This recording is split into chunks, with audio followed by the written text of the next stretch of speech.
Hey, what's up, you guys? Chelsea Briggs here, coming to you from Billboard's headquarters in Los Angeles, and I'm joined by singer-songwriter Megan Davies. Happy to be here. How's it going? It's going good. I love visiting Los Angeles, so it's really nice to be here. Nice and sunny, nice and hot for you. Oh yeah.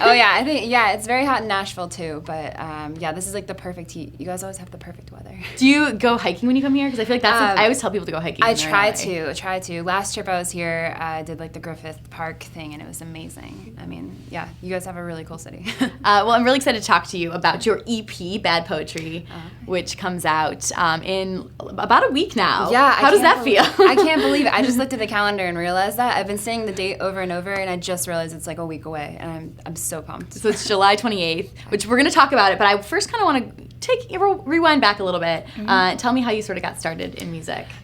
So for me, my career basically got started on YouTube, and I started doing mashups and covers. I live in Nashville, and I have a lot of really talented musical friends, and we just started, hanging out, jamming, and filming things, and fortunately, people online found them and subscribed, and we got a lot of views, and that was kind of the beginning of everything for me was the covers. So. That's awesome. Well, and yeah, I mean, such brilliant covers. Do a lot of mashups. If you guys haven't checked them out yet, you need to check them out immediately because they're awesome. My favorite actually is the 1D Drag Me Down and and Nick Jonas. Nick Jonas's Chains. Yeah, that's Chains Drag Me Down. I like how that like forms a sentence too. Yeah, sort of. Chains Drag Me Down. Yeah, but that's what I do with my little sister, and I do a lot of covers with her. Where we grew up singing a bunch together, and she actually isn't pursuing music. Like it's kind of like her hobby, really. She's going cool, to grad school, so she kind of just collaborates with me here and there on the channel and for fun. And but yeah, she's one of my favorite people to work with for sure. I love that. I always think it's so fascinating when there's your siblings that are both musically talented. Did you guys grow up in a music family? Not really. My parents aren't musical at all. No. They're very baffled by where I am and what I do. They're super proud for sure, and but yeah, it was just something I found a guitar when I was like 12, and I was just like captivated by it and just didn't want to stop playing it. I mean, like snow days, evenings after school, weekends, that's just like how I spent my time.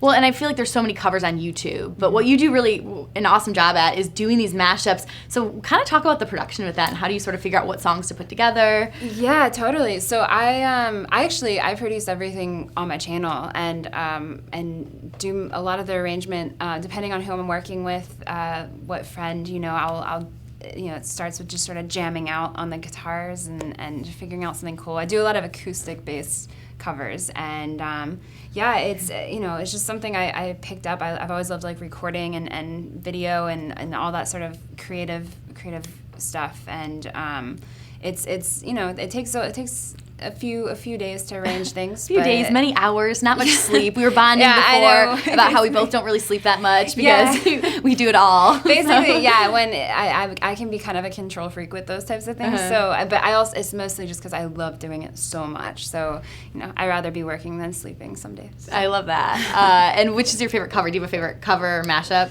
My favorite cover, I would say, it's super random. Well, mashup is I did this 4-song Macklemore Ryan Lewis cover with my sister, and there was no strategy behind it. Sometimes you pick newer songs because most people are listening to them right now, but that was just I purely just loved the Heist record and really just wanted to do like a tribute to it. That's so great. I had so much fun doing that one. Yeah. That's awesome. But you studied music. You went to school for it. So kind of walk me through that and what kind of made that decision for you. So I'm originally from Pennsylvania, which is far away from Nashville. But when I was 19, I moved to Nashville to go to school for guitar, and that's actually what I thought I'd do. I thought I'd be like a guitar player, I'd be playing behind people on stage or like in the studio. And then midway through my junior year, I actually injured my elbow and had surgery and couldn't play for like 8 or 9 months. It was a long time. And but fortunately in Nashville, there's so much so much music happening, and there's a large songwriting world. And I really kind of dove into that during that time and started writing songs more and more, and came out of that and ended up switching my major to songwriting. Wow, that's cool. And I loved it so much, and graduated with a songwriting degree, not really sure where or what to do with that, but, you know, and then somehow ended up doing covers. But I think it informs, you know, it's all related. It all, like, informs the creative process. So isn't it interesting in life how those things happen, and you're like, it's the worst thing in the moment, and then you're like, wait a minute, it all makes sense now. It's so true. I'm a big believer that a lot of things happen for a reason, and that's one of those things I think may have happened for a reason. You know, I was so focused on being technically great for a long time, and you know, guitar playing can be somewhat competitive sometimes, you know, when you're in the room with a bunch of guitar players. I believe it. And you're younger, and you want to be the best in the room.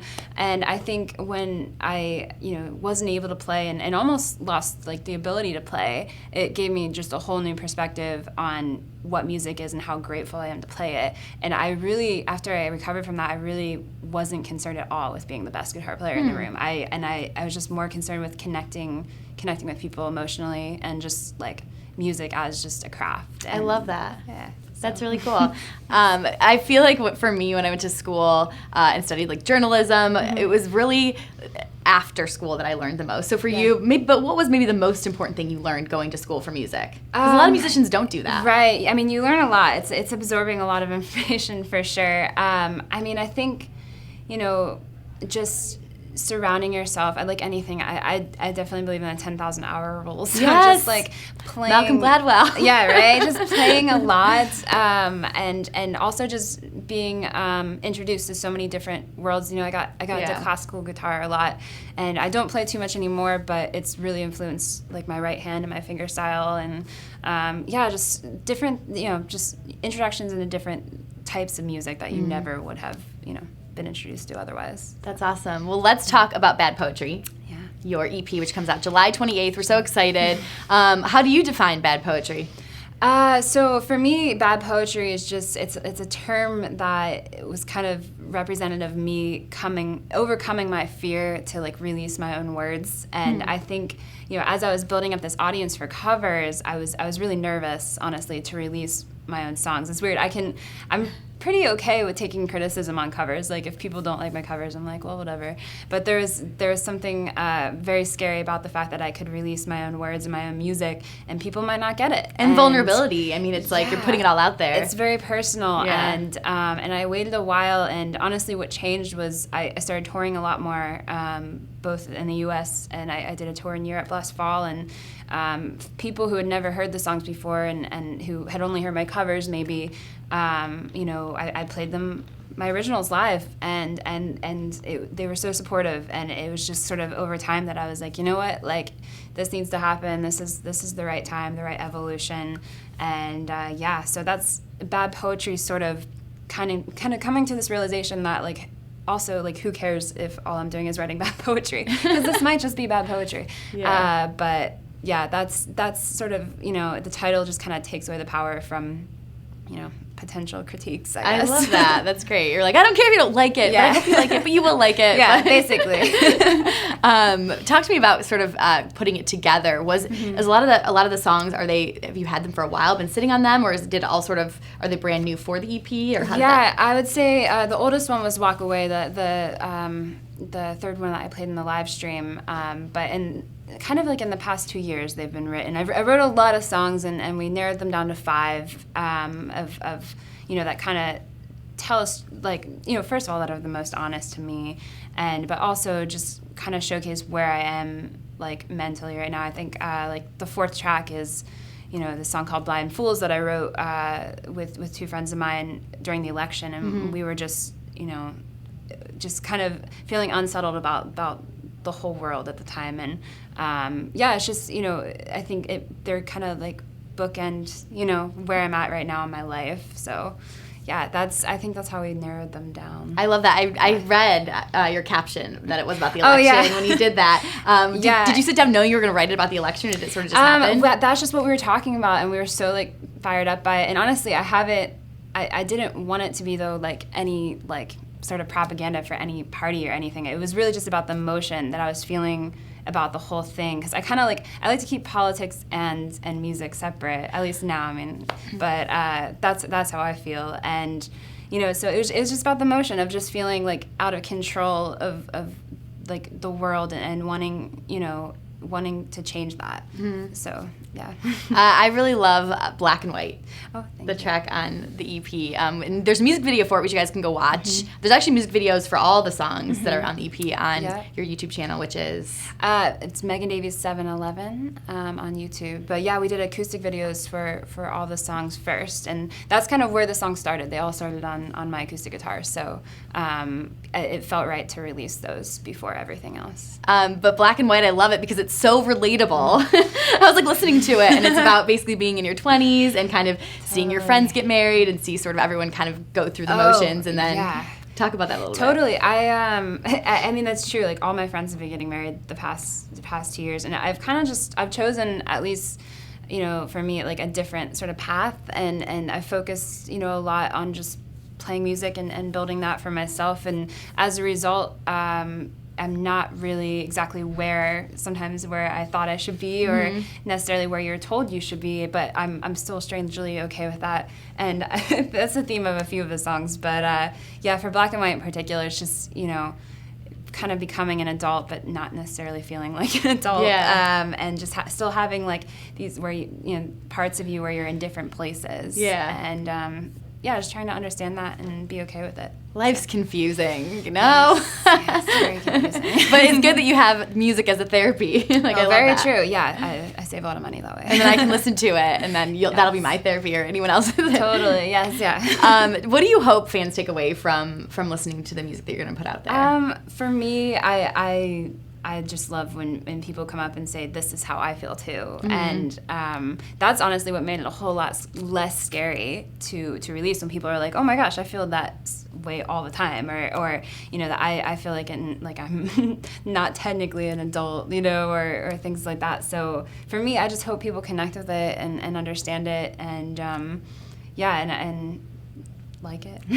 So talk to me about the future. Are there any touring plans coming up that yes, there's definitely a lot of things in the works right now, and something I'm really, really excited about that'll be happening this fall, but I can't talk about it quite yet. Just yet.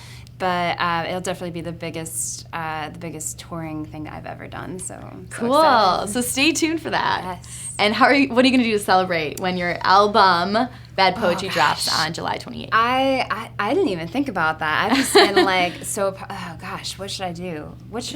You should glass of wine? Glass of wine, glass of champagne. Yes. With your closest friends. That sounds like a great plan. I think that's what I'm going to do. Awesome. Okay, we're going to do a quick little game of first, last, best, worst, next. Okay? Perfect. Yeah. So what was the first album you ever purchased?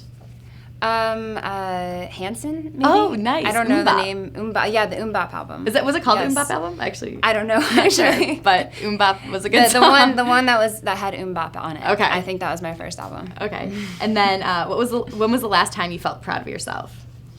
Last time I felt proud of myself. There's been a few this week because we've been doing a lot of press for the album, and I did a live stream. I kind of co-hosted a live stream with What's Trending, and I felt pretty proud of myself. There's been a lot of firsts, I think, especially with this record coming out. There's a lot of firsts happening this summer. I've definitely been proud of myself and how I'm just kind of diving into new things and figuring them out as I go along. It's scary, but do you pep talk yourself before you sort of I feel like that's how I yeah, you do have to a little bit. I mean, sometimes I just try not to think about it until I'm in the situation. Yeah. Because if I think about it too much, I'll overthink it and make myself nervous. So I'm just like, oh yeah, I'm playing live right now on Billboard's Facebook page. Nice. Okay, how about what's your best dance move? My best dance move? You're like, I think my best dance moves are with my guitar, because I definitely have no dance moves without my guitar. What do you do on stage? Do you have I just tend to move a lot when I play. I think I've played guitar for a long time, and it's probably something I'm most comfortable with. It's just holding a guitar, so I'm always just moving around. And actually, someone commented on that last week when I played live. They're like, you move so much with the guitar, and I was like, yeah, I guess I do. I'm feeling it. Just kind of dance with it, What's the worst performance that you've ever had? Oh my gosh! So when I my YouTube channel, when it got to a certain point, I was able to quit my job. I went on like a DIY tour. Like that was the first thing. It just seemed right. I hopped in a van and booked as many shows. Like made a video like, where do you want me to play?